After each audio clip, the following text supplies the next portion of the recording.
Hello students, नमस्कार।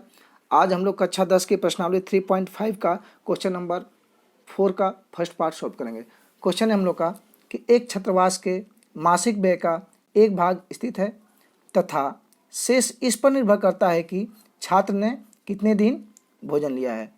जब एक विद्यार्थी ए को जो 20 दिन भोजन करता है 1000 रुपये छात्रावास के व्यय के लिए अदा करने पड़ते हैं, जबकि एक विद्यार्थी बी जो 26 दिन भोजन करता है छात्रावास के व्यय के लिए 1180 रुपये अदा करने पड़ते हैं।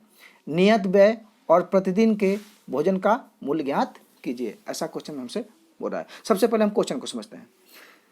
एक छात्रावास है जिसके दो भाग हैं। एक भाग तो क्या है, नियत है, ठीक है, और दूसरा भाग जो है उस प्रतिदिन के हिसाब से खाने पर जो है पैसा लिया जाता है। मतलब इतना समझिए आप कि मान लिया कि रहने का जो है चार्ज जो है वो आप छात्रावास में रहें या न रहें, आपको समझाने के लिए मैं आपको बता रहा हूँ कि मान लिया कि रहने का जो चार्ज है वो जो है आपका नियत है, यानी फिक्स है। आप छात्रावास में रहें या न रहें आपको उतना रुपया पे करना ही है। और दूसरा जो भाग है वो खाने पर है, यानी जितना दिन आप खाना खाएंगे पर डे के हिसाब से आपको पे करना पड़ेगा। ठीक है, ऐसा क्वेश्चन में बोल रहा है हम लोग से। ठीक है, तो सबसे पहले जो हमसे क्वेश्चन में बोल रहा है हम लोग उसको मान लेते हैं। तो क्वेश्चन में हमसे क्या पूछ रहा है, नियत व्यय और प्रतिदिन भोजन पर कुल खर्च पूछ रहा है हमसे। तो मान लेते हैं कि माना नियत व्यय x रुपया है।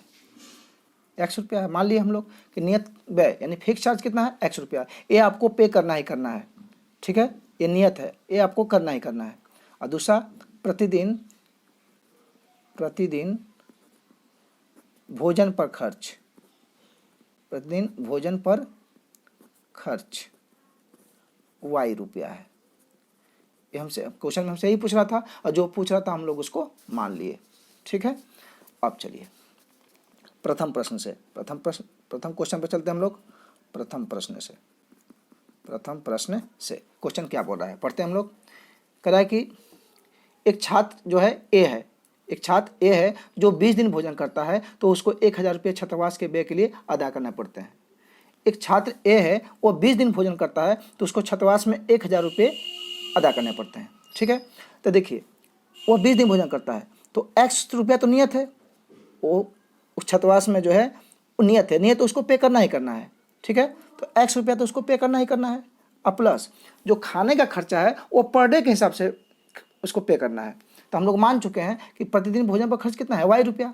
और जो ए जो है वो कितना दिन भोजन लिया है, 20 दिन। जब एक दिन का भोजन पर खर्च जो है पे उसको y रुपया करना पड़ रहा है तो 20 दिन पर कितना वो पे करेगा, वो 20y गुना कर देंगे हम, तो x क्या हो गया 20y। अब बराबर कुल कितना पे कर रहा है वो 1000, बराबर 1000 कर दिए। फिर से समझिए आप, जो नियत है x रुपया वो तो उसको पे करना ही है। ठीक है, ये हमारा नियत है।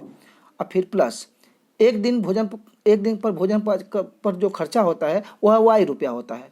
तो 20 दिन उसने भोजन लिया है तो 20 दिन पर कितना उसने भोजन पर खर्चा किया, 20y। ठीक है, तो दोनों जोड़ दिए तो कितना हो गया, 1000 हो गया, क्योंकि छात्रावास में वो 20 दिन का 1000 पे किया है तो 1000 हो गया। इसको मान लीजिए समीकरण नंबर 1। ओके, समझ में आ गया होगा आपको। अब चलिए द्वितीय प्रश्न पर चलते हैं। द्वितीय प्रश्न से क्वेश्चन लंबा है लेकिन एकदम इजी है, आप क्वेश्चन देख के मत घबराइएगा। ठीक है, चलिए दूसरा क्वेश्चन क्या बोल रहा है कि एक विद्यार्थी जो बी है जो 26 दिन भोजन करता है तो छात्रावास के व्यय के लिए 1180 रुपये देना पड़ रहा है।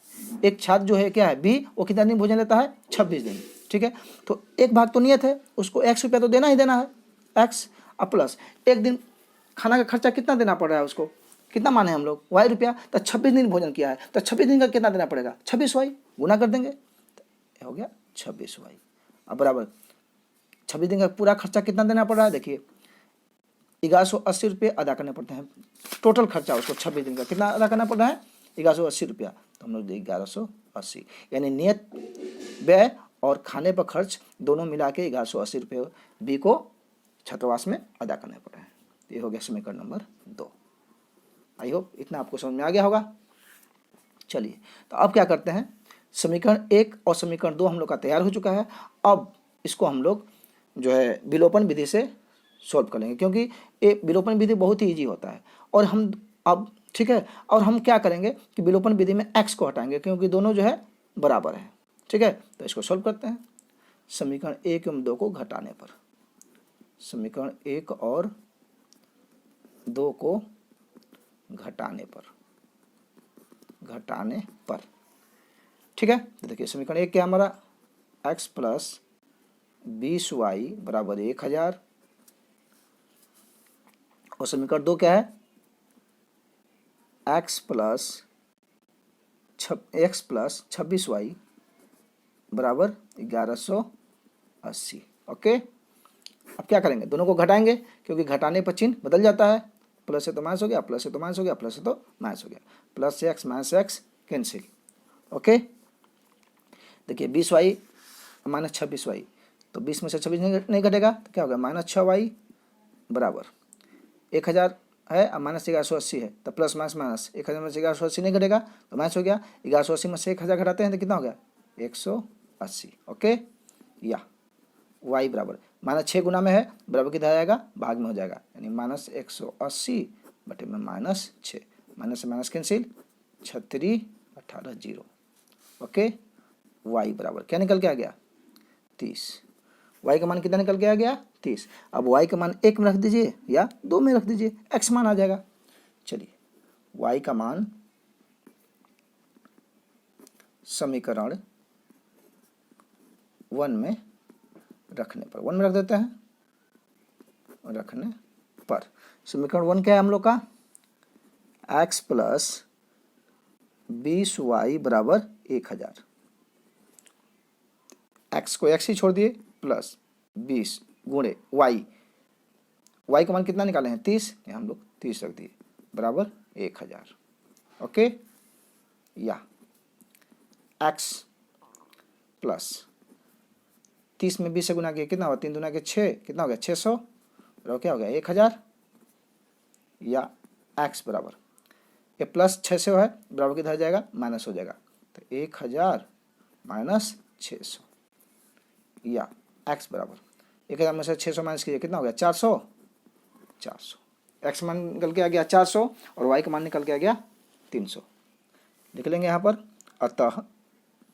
अतः क्या माने थे हम लोग, नियत व्यय x माने थे, अतः नियत व्यय x बराबर 400 रुपया, क्योंकि हम लोग x माने थे, और प्रतिदिन भोजन पर खर्च, प्रतिदिन भोजन पर खर्च y बराबर, y का मान कितना निकल के आया है, 30 रुपया। यही हो गया हम लोग हमारा आंसर। ओके, आई होप आपको यह क्वेश्चन समझ में आ गया होगा। अगर हमारा वीडियो आपको अच्छा लगा हो तो लाइक कीजिए, सब्सक्राइब कीजिए और अपने दोस्तों को भी शेयर कीजिए। ओके।